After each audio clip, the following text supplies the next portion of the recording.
Merci, merci. Alors, l'Occident est-il en déclin? Absolument pas.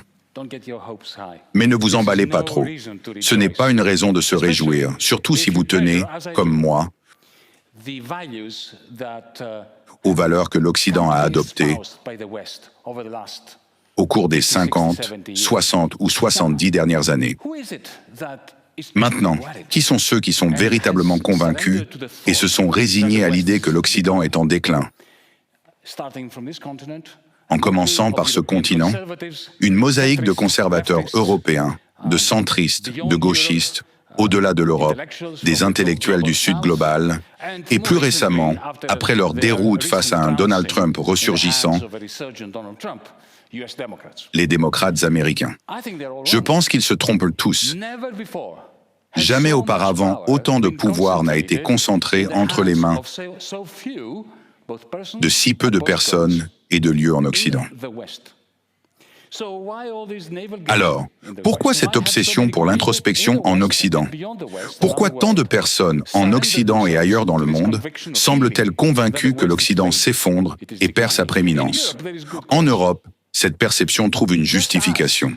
De la même manière que l'Empire romain a déplacé sa capitale de Rome à Constantinople pour prolonger son hégémonie de 1000 ans supplémentaires.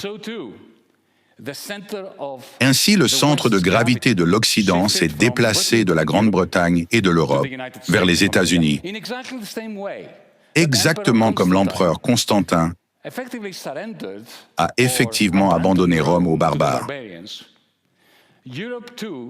L'Europe, de la même manière, a été laissée aux forces de stagnation qui, à l'heure où nous parlons, rendent l'Union européenne inerte, rétrograde et de plus en plus insignifiante. Mais il existe une seconde raison. La première raison est eurocentrée. C'est celle que je viens de mentionner. La bourgeoisie européenne, en proie à une panique morale, est si prompte à confondre son propre déclin avec celui de l'Occident. Mais la seconde raison est bien plus intrigante. Elle constitue un paradoxe. Tout comme un serpent mue en abandonnant sa vieille peau, l'Occident a délaissé son propre système de valeurs au cours des dernières décennies. Ce système de valeurs, qui était absolument essentiel à l'Occident pour maintenir son ascendance durant le XXe siècle, est devenu superflu au XXIe siècle. C'est ce qui maintient le triomphe de l'Occident triomphant, la marche arrière. Si vous y réfléchissez du point de vue de la manière dont l'Occident s'est élevé, comment l'Occident a-t-il pris son essor? Exactement de la même manière que le capitalisme n'avait pas besoin de la démocratie pour émerger. C'est une erreur de penser que la démocratie est une condition préalable au capitalisme. Il n'y avait pas de démocratie en Europe au XVIIIe et XIXe siècle.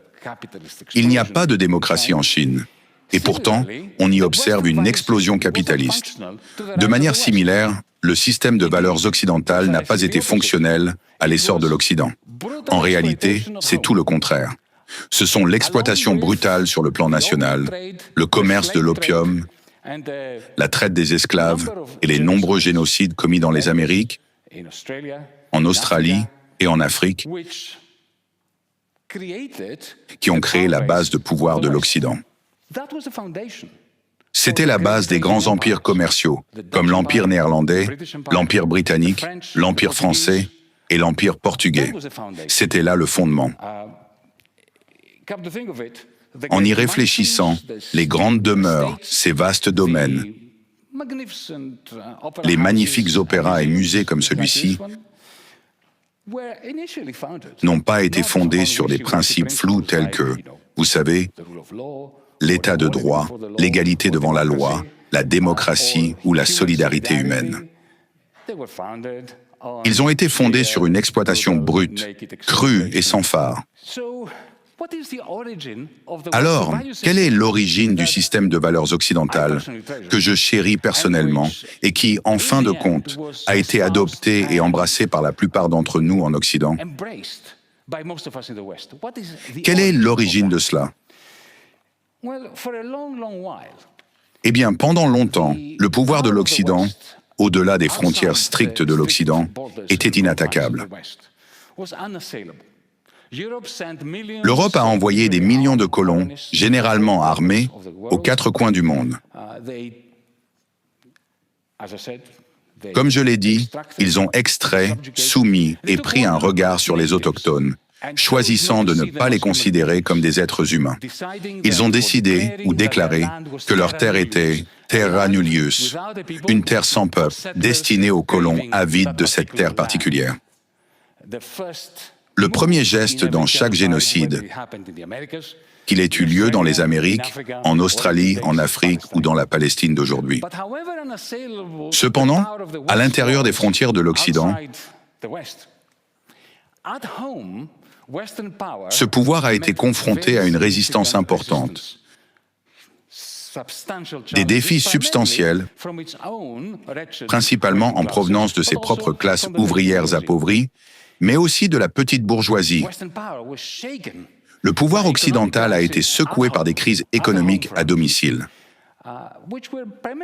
principalement dues au fait que les masses étaient trop démunies pour pouvoir se permettre les produits qu'elles produisaient dans les usines des élites. Ces tensions ont débordé en guerres industrielles majeures entre les puissances occidentales, en compétition pour des parts de marché, parfois qualifiées d'espace vital, culminant dans 2 guerres mondiales dévastatrices.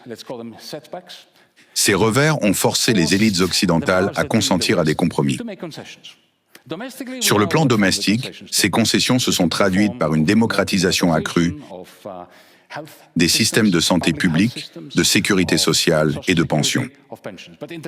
Mais au niveau international, l'indignation face à la létalité des guerres occidentales, aux guerres civiles au sein de l'Occident, ainsi qu'au génocide, notamment après la Seconde Guerre mondiale, a conduit à la rédaction de la Déclaration universelle des droits de l'homme, de la Charte des Nations unies, et même à la création de la Cour internationale de justice et des tribunaux pénaux internationaux.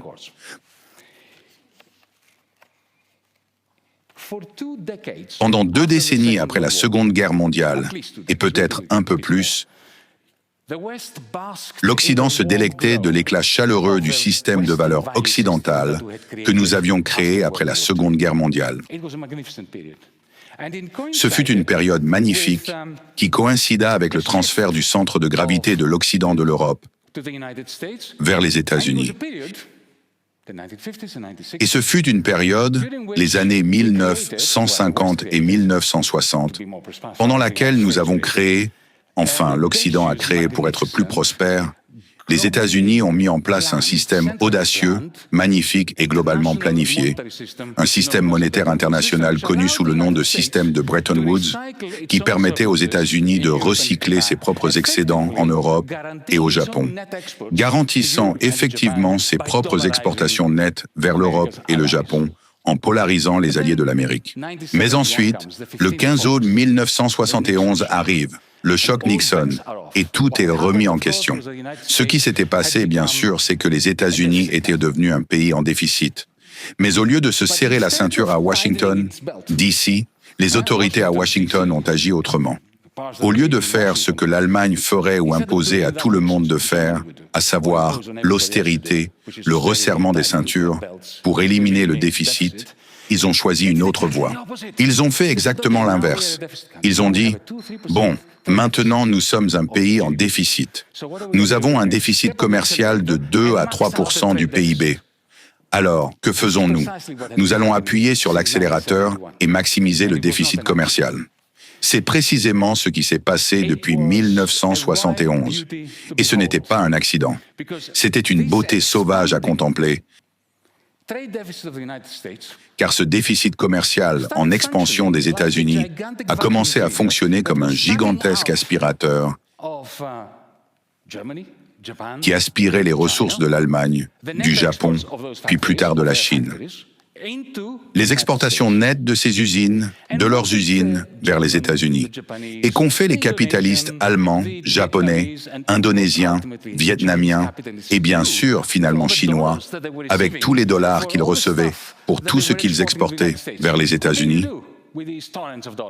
Que pouvez-vous faire avec ces tonnes de dollars, sinon les ramener à New York et à Wall Street pour quoi faire?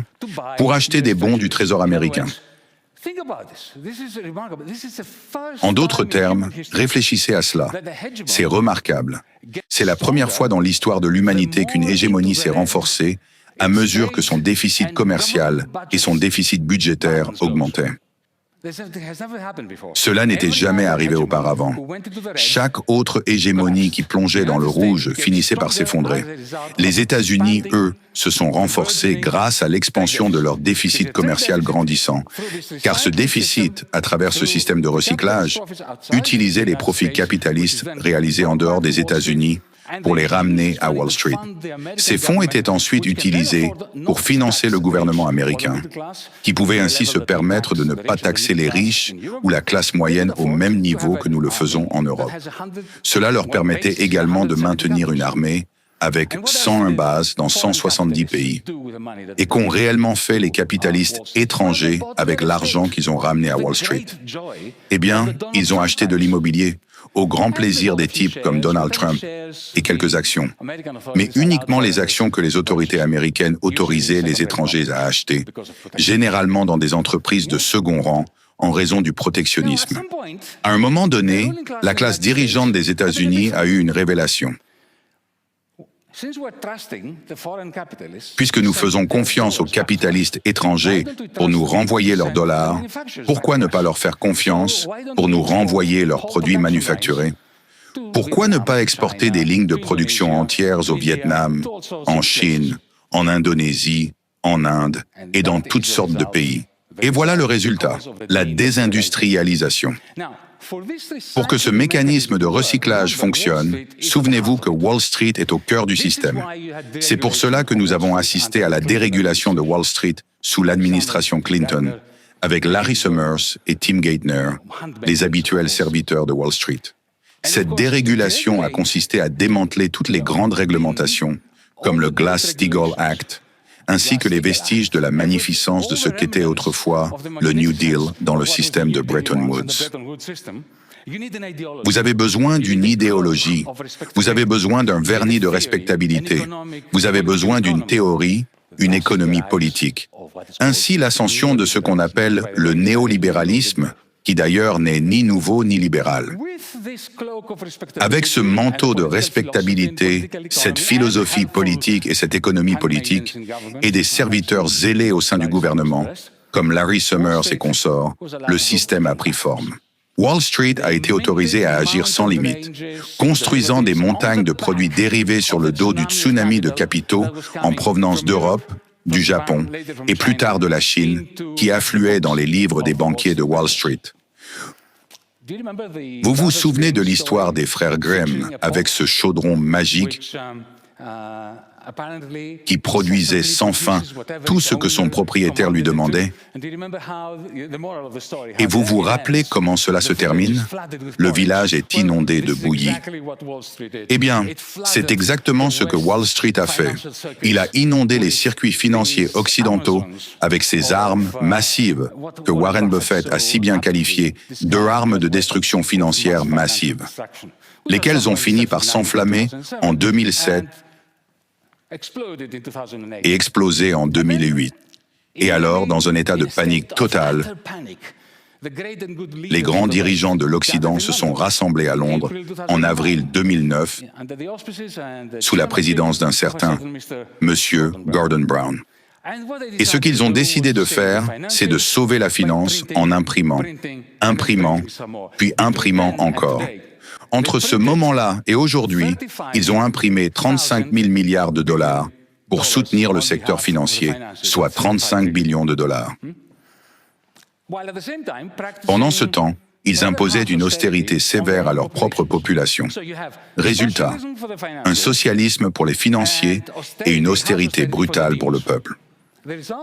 Le résultat? De grandes célébrations dans les banlieues cossues et les communautés sécurisées, là où les privilégiés se protègent des laissés-pour-compte. C'est ainsi que l'Occident a abandonné ses valeurs.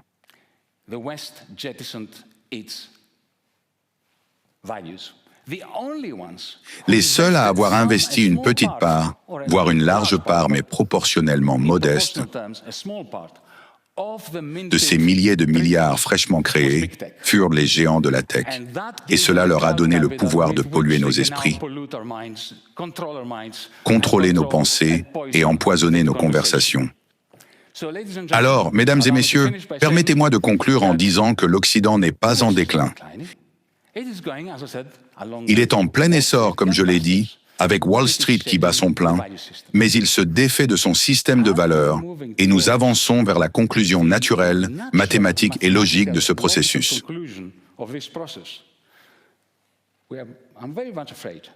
J'ai bien peur que l'Occident ne se termine pas dans un faible gémissement, mais plutôt par un grand fracas, étant donné la guerre froide naissante avec la Chine. Un fracas après lequel je ne pense pas que la Chine, ni aucun autre pays ou bloc, dominera, mais plutôt que nous nous retrouverons dans une sorte de lendemain post-apocalyptique où les films Mad Max deviendront une sorte de documentaire. Merci.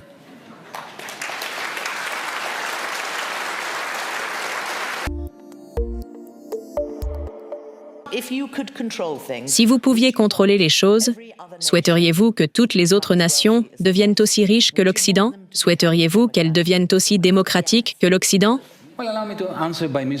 Permettez-moi de répondre par un exemple qui fait écho à une remarque de Constantine, selon laquelle la populace en dehors de l'Occident rêve de venir sur nos rivages. Cela signifierait donc que nous sommes civilisés et supérieurs. Prenons l'exemple de la République démocratique du Congo. Le roi de Belgique y a établi une colonie esclavagiste pendant 30 ans. Ensuite, le pays est passé sous le contrôle de l'État belge pendant 40 ans. Puis, au moment où ils accédaient à l'indépendance, la CIA a assassiné leur premier président. Aujourd'hui, Glencore, l'une de nos grandes entreprises, exploite toutes sortes de dérivés de cobalt, etc., sans rien donner au peuple de la République démocratique du Congo.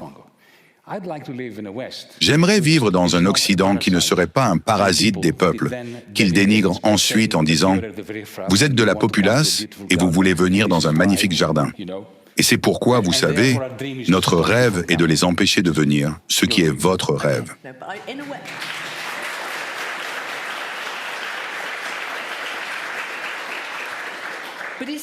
Mais est-ce le but ultime?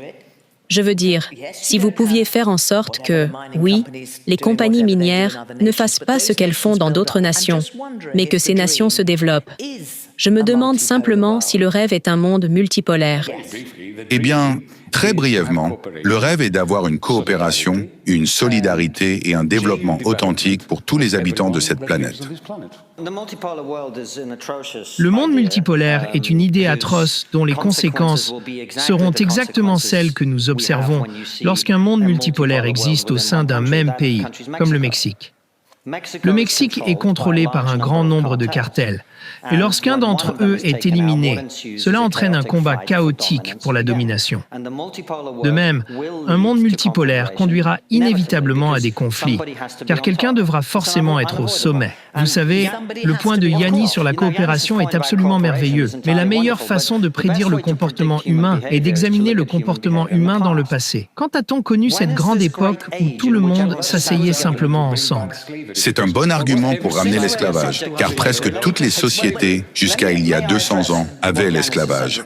Puis-je répondre à ce que Yannis a dit à plusieurs reprises? En fait, je pense qu'il est important de le faire. Ce qu'il a dit sur scène pendant sa présentation est tout à fait vrai, à savoir que beaucoup des richesses des sociétés occidentales sont le produit des ressources prises d'autres parties du monde. Ce que je crains dans cette analyse, cette mauvaise analyse, c'est qu'elle oublie le fait que, pendant cette période, tout comme aujourd'hui, le monde entier compétait selon ce même modèle. La seule raison raison pour laquelle les puissances européennes ont pu être aussi efficaces est qu'elles disposaient d'une technologie supérieure et d'une technologie supérieure. La Chine disposait d'une technologie bien plus avancée et elle n'était pas impérialiste. Yanis, une seconde. Je vais vous laisser répondre, mais laissons Constantin faire son Soyons point. factuellement corrects.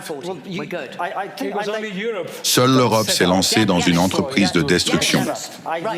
Yanis, nous venons juste de commencer. Constantine. C'est vrai. Je suis aussi un peu grec, donc c'est une violence entre grecs ici. Allez droit au but, Eh sinon. bien, j'ai bien peur d'avoir besoin d'un peu de temps pour arriver au point, surtout si je suis interrompu. Toutes les autres civilisations de l'histoire humaine ont pratiqué l'esclavage sous une forme ou une autre.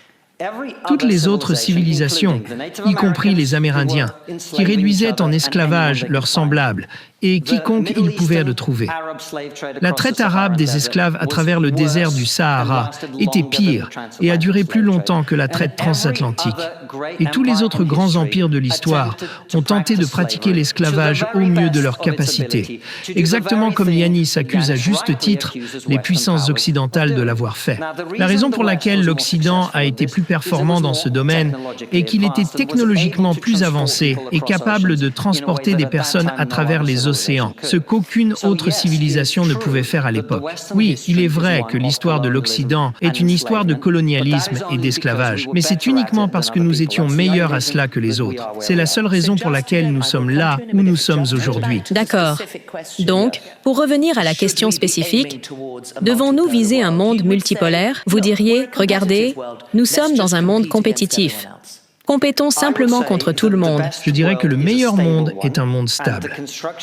Et la structure que nous avons eue depuis un certain temps représente l'une des meilleures périodes de l'histoire de l'humanité depuis la fin de la Seconde Guerre mondiale. Pour l'Occident? Eh bien, je dirais que cela vaut aussi pour les milliards de personnes dans le monde qui ont été sorties de la pauvreté au cours de cette période, en plus de l'Occident. Est-ce maintenable?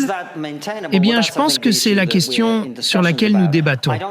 Je ne sais pas si c'est maintenable, mais mon argument, l'argument que j'ai avancé et la raison pour laquelle nous débattons de l'esclavage, c'est que je considère les valeurs occidentales. Je ne pense pas que nous devrions les imposer par la force au peuple d'Irak et d'Afghanistan, comme certains de nos dirigeants ont tenté de le faire. Mais ce sont les meilleures valeurs, du moins pour ceux d'entre nous qui souhaitent vivre dans l'Occident. Et nous devrions les maintenir autant que possible. Ensuite, d'autres personnes pourraient aussi vouloir adopter cette vision du monde. Personne ne suggère que les États-Unis ou les valeurs de l'Europe occidentale soient parfaites. Je ne le suggérerais même pas aujourd'hui, car il est évident que tous les habitants des États-Unis ne sont pas traités de manière égale, que ce soit en fonction du sexe, de la race ou de toute autre ligne de distinction. Mais quel pays a fait plus de progrès? Nous parlons sans fin en Occident du racisme.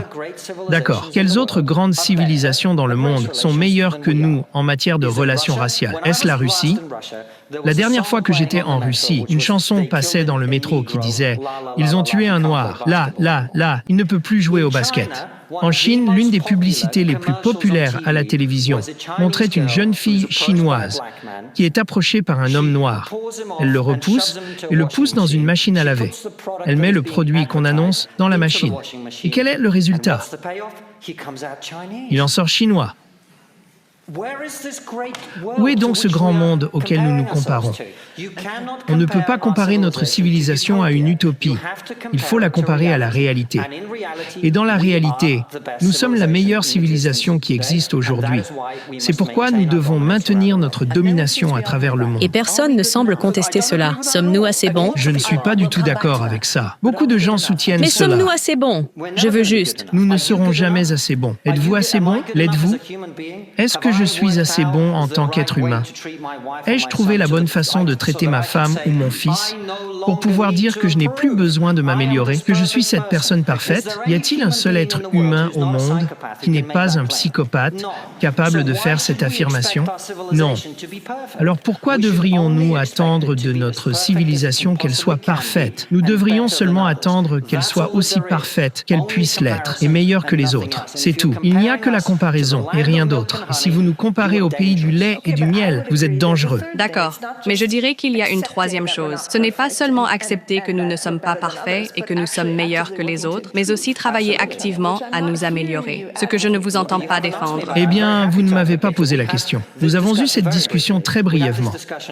Nous en avons parlé lors du dîner hier soir à propos de la diversité, de l'inclusion et de tous ces programmes destinés à intégrer les gens. Et je dis à tout cela que le bon objectif, aussi difficile soit-il à atteindre dans n'importe quelle société, c'est qu'il ne devrait y avoir aucune discrimination envers les gens. Et ce que nous avons aujourd'hui dans l'Occident moderne, c'est un nouveau cadre de discrimination. Nous avons décidé qu'il est acceptable de discriminer les personnes blanches. C'est acceptable de discriminer. Oh, vous riez. Eh bien, laissez-moi vous donner quelques statistiques. Avant que vous ne nous donniez des Non, statistiques, laissez-moi donner quelques statistiques. Si vous êtes juif, asiatique ou blanc, il est beaucoup plus difficile d'entrer dans une université américaine, car tous ces groupes se sont largement discriminés dans cette société. c'est tout simplement faux. C'est factuellement correct. Pour le même score SAT.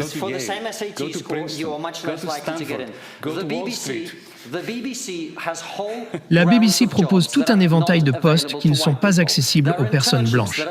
Il y a des stages qui interdisent aux personnes blanches de postuler. Je ne me considère pas comme blanc. Je suis un immigrant de première génération, russe, ukrainien, grec et juif. Je déteste ce genre de choses. Et je le déteste parce que cela privilégie injustement des personnes qui ne méritent pas ce privilège. Ce que nous devrions faire, c'est éliminer la discrimination, pas introduire de nouveaux types de discrimination. J'aimerais faire quelques remarques. Une de mes préoccupations est la suivante.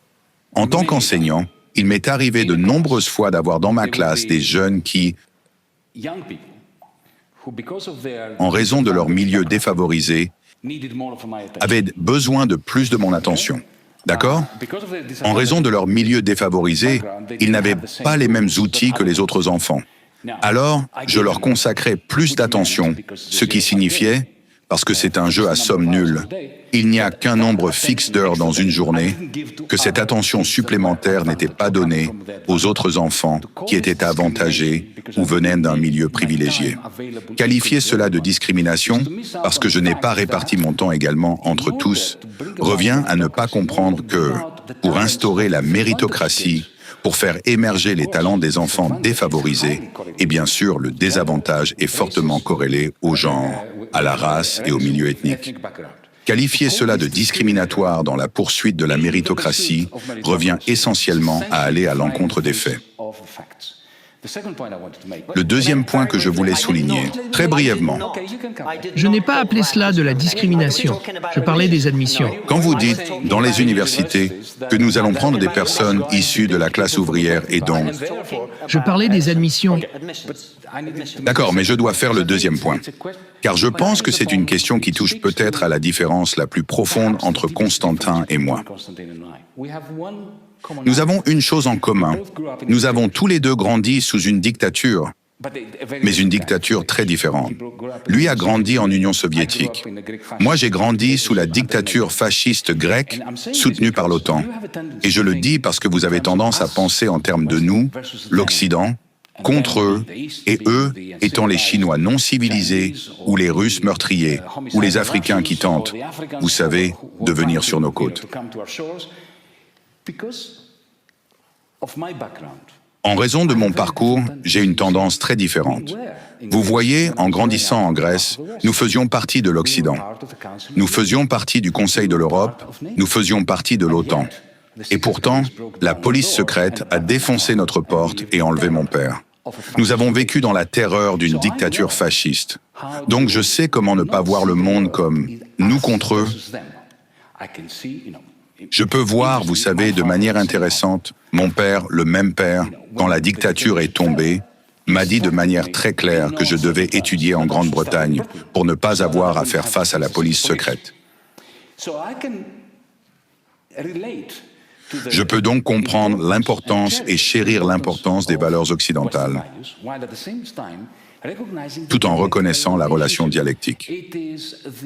C'est la terreur que l'Occident a déchaînée sur tant d'autres sociétés qui a créé une menace existentielle pour les États-Unis, pour nous.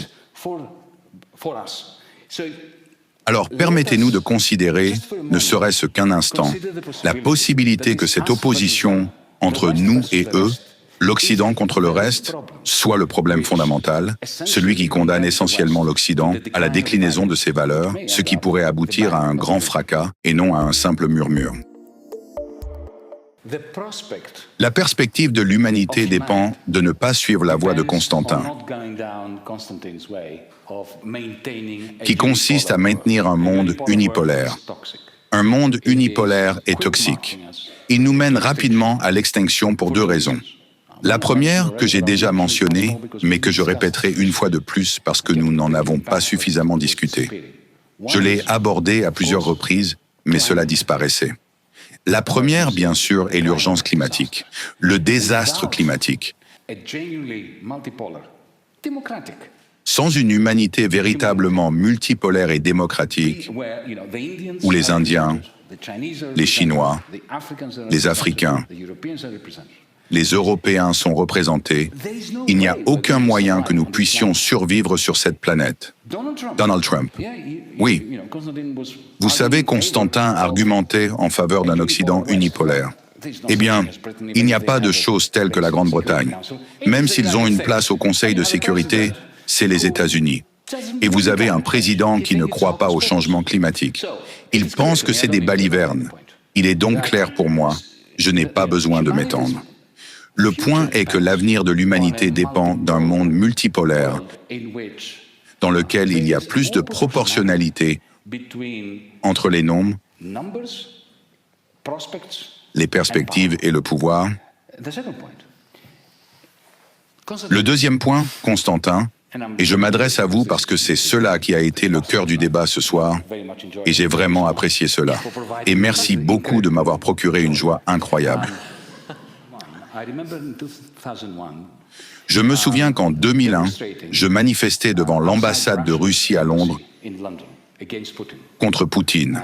Et je me souviens qu'un mois plus tard, j'étais au Sénat de l'Université d'Athènes et j'étais le seul à voter. Contre, j'étais dans la minorité d'un seul. La proposition qui avait été présentée au Sénat était une proposition d'attribution d'un doctorat honoris causa à un certain Vladimir Poutine. Et j'étais le seul à avoir voté contre. Et j'ai justifié mon vote négatif en disant que c'était un criminel de guerre à cause de ce qu'il avait fait. Vous savez, il avait effectivement tué 250 000 personnes en Tchétchénie juste pour consolider son régime. Et quelle a été la réaction de la police britannique devant l'ambassade de Russie et de l'Occident? Ils nous ont traités, nous qui nous opposions à Poutine, comme les ennemis du peuple, comme les ennemis de l'Occident. Voilà ce qu'est l'Occident pour vous. En un sens, Poutine n'existerait pas s'il n'y avait pas eu la réduction massive des perspectives de vie des Russes, pour laquelle les États-Unis étaient principalement responsables par le biais du FMI. En 1993-1994, il y avait un gouvernement à l'époque, corrompu, incompétent, et ainsi de suite. Mais il voulait juste faire partie de l'Occident en Russie. L'écrasement des perspectives du peuple russe était le résultat de l'Occident. C'est pourquoi je dis arrêtez de penser en termes de bon Occident, mauvais Orient. C'est nous qui, en raison de notre pouvoir exorbitant, créons des malignités en Russie, en Chine, en Syrie, en Israël,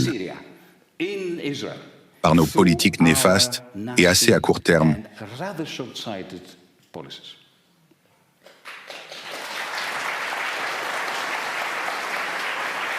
Restez informés sur toutes les dernières actualités, ici même sur World News French.